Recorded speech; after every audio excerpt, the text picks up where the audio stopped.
Breaking news మరి కాసేపట్లో పల్నాడు జిల్లా రెంటపాళ్లకు చేరుకోనున్నారు మాజీ సీఎం వైఎస్ జగన్.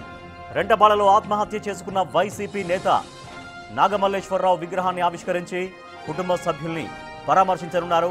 భారీ కాన్వాయ్తో రెంటపాళ్ల వైపు వెళుతున్నారు ఆయన. ఇప్పటికే ఆయన కాన్వాయ్ గుంటూరును దాటింది. జగన్ పర్యటనకు షరతులతో కూడిన అనుమతి ఇచ్చారు పోలీసులు. జగన్తో పాటు 100 మందికి మాత్రమే అనుమతి ఉంది. జగన్ సెక్యూరిటీ కాన్వాయ్తో పాటు 3 వాహనాలకు మాత్రమే అనుమతించారు. ఇప్పటికే గుంటూరు, పల్నాడు జిల్లాల్లో పలువురు వైసీపీ నేతలకు పోలీసులు నోటీసులు పంపించారు.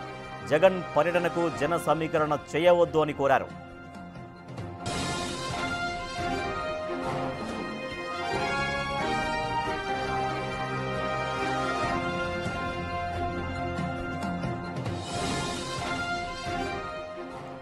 బ్రేకింగ్ న్యూస్ చూస్తున్నాం. కొద్దిసేపట్లో పల్నాడు జిల్లా రెంటపాళ్లకు చేరుకోబోతున్నారు ఏపీ మాజీ సీఎం వైఎస్ జగన్. రెంటపాళ్లలో ఆత్మహత్య చేసుకున్న వైసీపీ కార్యకర్త నాగమల్లేశ్వరరావు కుటుంబాన్ని పరామర్శించి అక్కడ నాగమల్లేశ్వరరావు విగ్రహాన్ని ఆవిష్కరించడం కోసం ఈ కార్యక్రమాన్ని పెట్టుకున్నారు వైఎస్ జగన్. అయితే వైఎస్ జగన్ పర్యటనకి పోలీసులు షరతులతో కూడినటువంటి అనుమతి ఇచ్చారు. కేవలం 3 వాహనాలకు 100 మందితో మాత్రమే రావాలి అని కూడా షరతులతో కూడిన అనుమతి ఇచ్చారు. కానీ భారీ జన సమీకరణ దిశగా వైసీపీ ప్రయత్నాల్లో ఉన్నట్టుగా మనకు చాలా స్పష్టంగా తెలుస్తోంది. కొద్దిసేపట్లో ఆయన రెంటపాళ్లకు చేరుకోబోతున్నారు. భారీ కాన్వాయ్తో రెంటపాళ్లకు వెళ్తున్నారు. ఇప్పటికీ ఆయన కాన్వాయ్ ప్రస్తుతం అయితే గుంటూరును దాటినట్టుగా మనకు సమాచారం తెలుస్తోంది.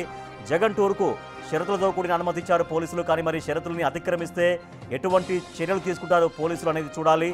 ఆ నిబంధనలు అతిక్రమిస్తే కఠిన చర్యలు తప్పవంటూ ఇప్పటికే పోలీసులు చెబుతున్నారు. మరోపక్క వైసీపీ నేతలకు, జిల్లాల్లో ఉన్నటువంటి వైసీపీ నేతలకు కూడా నోటీసులు ఇచ్చారు. ఎవరు కూడా జన సమీకరణ చేయొద్దు అని కూడా పోలీసులు చెబుతూ ఉన్నారు.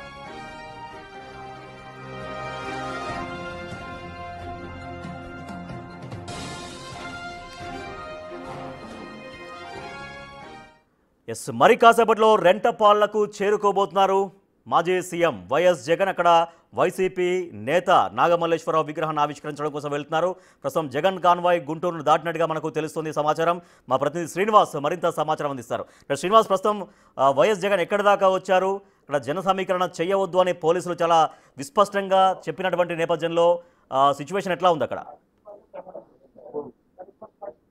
రాజేష్, ప్రస్తుతం మనం సత్తెనపల్లిలో ఉన్నాం. సత్తెనపల్లిలో కనిపిస్తున్నట్లయితే జగన్మోహన్ రెడ్డి పర్యటన నేపథ్యంలో ఇప్పటికే షరతులతో కూడినటువంటి అనుమతులు అయితే పోలీసులు మంజూరు చేశారు. 3 కాన్వాయ్కి సంబంధించి 3 వాహనాలు, 100 మంది వ్యక్తులను మాత్రమే రెంటపాళ్ల వరకు అనుమతించే ఉద్దేశంతో వాళ్ళు అనుమతులు ఇవ్వడం జరిగింది. అయితే స్వచ్ఛందంగా కూడా వైసీపీ కార్యకర్తలు ఎక్కడికక్కడ రోడ్లపైకి రావడంతో వారిని కంట్రోల్ చేయడం కూడా పోలీసులకు కొంత కష్టంగానే ఉంది. అయితే ఇప్పటికే మనం సత్తెనపల్లిలో కానీ గమనించినట్లయితే భారీగా కూడా వైసీపీ శ్రేణులు ఇక్కడికి చేరుకున్నారు. ఆ వైసీపీ శ్రేణులను కంట్రోల్ చేయడానికి పోలీసులు కూడా ప్రయత్నిస్తున్న పరిస్థితి ఉంది. ఇప్పుడు మనతో పాటు నరసరావుపేట మాజీ ఎమ్మెల్యే గోపిరెడ్డి శ్రీనివాసరెడ్డి గారు మనతో పాటు ఉన్నారు. వారిని అడిగి మరికొన్ని విషయాలను తెలుసుకుందాం. సార్, చెప్పండి, ఇప్పుడు జగన్మోహన్ రెడ్డి గారు సత్తెనపల్లి మండలంలోని రెంటపాళ్లకు వస్తున్నారు. ఈ సందర్భంగా ఇక్కడ పోలీసులు ఇప్పటికే మరింత షరతులు విధించడమే కాకుండా నోటీసులు ఇవ్వడం కూడా జరిగింది. దీన్ని మీరు ఏ విధంగా భావిస్తున్నారు?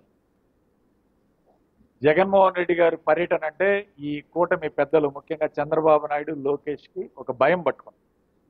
మొన్న పొదిల్లో చూసిన తర్వాత జగన్మోహన్ రెడ్డి గారికి వస్తున్న జన సమ్మేళనం చూసి ఎక్కడైనా రాష్ట్రంలో ఎక్కడికి వెళ్ళినా సరే జగన్మోహన్ రెడ్డి గారికి ఈ విధంగా స్వచ్ఛందంగా ప్రజలు రావటం బట్టి చూస్తే ఈ ప్రభుత్వానికి పూర్తి వ్యతిరేకత ప్రారంభమైంది.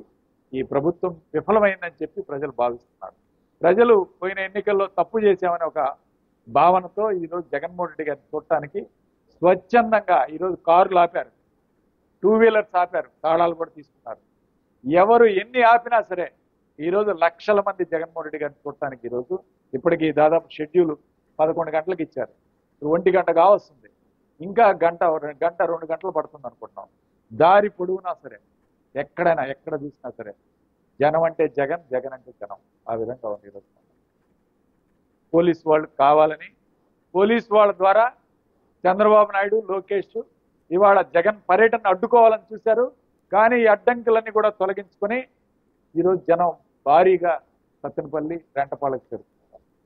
అయితే సార్, ఇక్కడ మరి ఆ రెంటపాళ్ల పోయేటువంటి గ్రామానికి చెందినటువంటి రహదారి చాలా ఇరుకైన రహదారి, ఎక్కువ మంది వెళ్ళినప్పుడు ఇబ్బందులు ఎదురవుతాయి అనే ఉద్దేశంతో వారు షరతులు విధించినట్టుగా చెప్తూ ఉన్నారు పోలీసులు కూడా.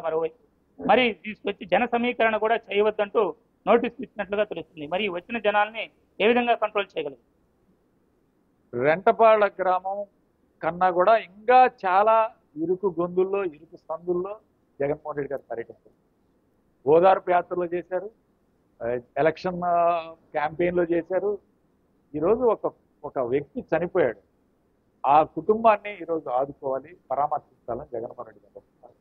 ఆ కుటుంబం భార్యని, పిల్లలు ఉన్నారు, చిన్న పిల్లలు, వాళ్ళ తండ్రి తల్లి అందరూ కూడా ఎంతో ఆవేదనతో ఉన్నారు. ఆ కుటుంబాన్ని పరామర్శించడానికి మా నాయకుడు వస్తూ ఉంటే వీళ్ళకి ఎందుకు ఇంత కుళ్ళు, ఇంత వ్యసనం అని చెప్పి ఈరోజు అడుగుతా ఉన్నాను. వీళ్ళకి పట్టరాని కడుపు మంట, ఇవాళ జనాలను చూసి కడుపు మంట. చంద్రబాబు నాయుడు ముఖ్యమంత్రి అయినా ఇంతమంది జనాలు చూడలేదు. కాబట్టి జగన్మోహన్ రెడ్డి గారికి కోసం చూడటానికి స్వచ్ఛందంగా ఈరోజు ప్రజలు తరలి వచ్చారు. కాబట్టి తప్పకుండా రెంటపాళ్ళ గ్రామం కాదు, ఇంకా చిన్న ప్రదేశంలో ఉన్నా సరే ఈరోజు మా నాయకుడు, మా కార్యకర్త కోసం మా నాయకుడు కదిలి వచ్చి ఆ కుటుంబం కోసం ఈరోజు. అయితే సార్, ఈ జగన్ కాన్వాయ్కి జనాలు భారీగా సందోహం రావడం జరిగింది. ఈ కాన్వాయ్లో కూడా గుంటూరులో ప్రమాదం చోటు చేసుకొని ఒక వ్యక్తి చనిపోయినట్లుగా కూడా తెలుస్తుంది. దీనిపైన వేస్తాను. చనిపోలేదండి, అతను హాస్పిటల్కి తీసుకెళ్లారు గాయాలయ్యని. మరి పవన్ కళ్యాణ్ ప్రతి పర్యటనలో కూడా కనీసం 2-3 చనిపోయిన పరిస్థితులు కూడా ఉన్నాయి, ఒకరికన్నా ఎక్కువ మంది. మరి అలా ఎలా చూస్తారు?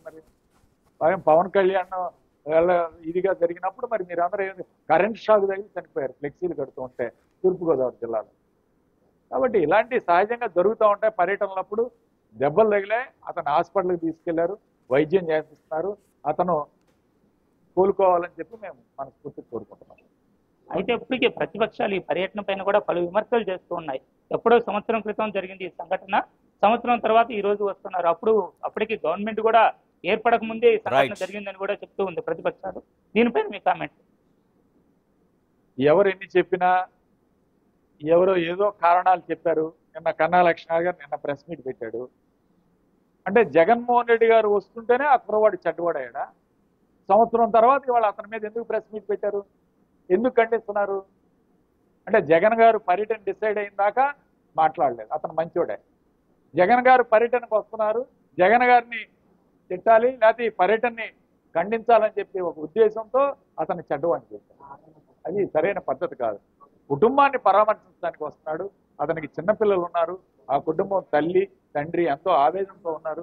వాళ్ళని పరామర్శించడానికి వచ్చినప్పుడు ఇలాంటి కారణాలు, ఏదో పర్యటనని జగన్ గారి పర్యటనని అడ్డుకోవాలని అతను జగన్ గారి మీద ఏదో మాట్లాడాలని కామెంట్ చేయాలని చెప్పి ఒక ఉద్దేశంతో చేస్తున్నారు తప్ప అది వాస్తవం కాదు.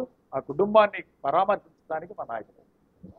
ఇది ఇక్కడ ఉన్న పరిస్థితి. అయితే గాయపడ్డ వ్యక్తి ఎవరైతే ఉన్నారో ఆ గాయపడ్డ వ్యక్తిని ఇప్పటికే హాస్పిటల్లో చేర్చడం జరిగిందని, అతను తగిన వైద్యం అందించడమే కాకుండా అతను ఆదుకోవడానికి కూడా పార్టీ సిద్ధంగా ఉందన్నారు. అదే కాకుండా ఇటువంటి కార్యక్రమాలు జరిగేటప్పుడు సాధారణంగానే కొన్ని అవాంఛనీయ సంఘటనలు జరుగుతాయని, వాటిలో ఎటువంటి ఇబ్బంది కూడా లేదని చెప్తున్న పరిస్థితి ఉంది. అదేవిధంగా కార్యకర్తను ఆదుకునేందుకు వస్తున్నటువంటి జగన్ అడ్డుకోవడానికి చేస్తున్న కుట్రలో భాగంగానే ఇటువంటి షరతులతో కూడినటువంటి అనుమతులను కూడా గోపిరెడ్డి శ్రీనివాసరెడ్డి గారు చెప్తున్న పరిస్థితి ఉంది. Power to studio. Right, thank you Srinivas. Palnadu జిల్లా రెంటపాళ్లకు కొద్దిసేపట్లో చేరుకోబోతున్నారు ఏపీ మాజీ సీఎం వైఎస్ జగన్. పోలీసులు ఎన్ని కండిషన్స్ పెట్టినా జగన్కు స్వాగతం పలికేందుకు దారి పొడవునా జనం బారులు తీరి ఉంటారని చెప్తున్నారు వైసీపీ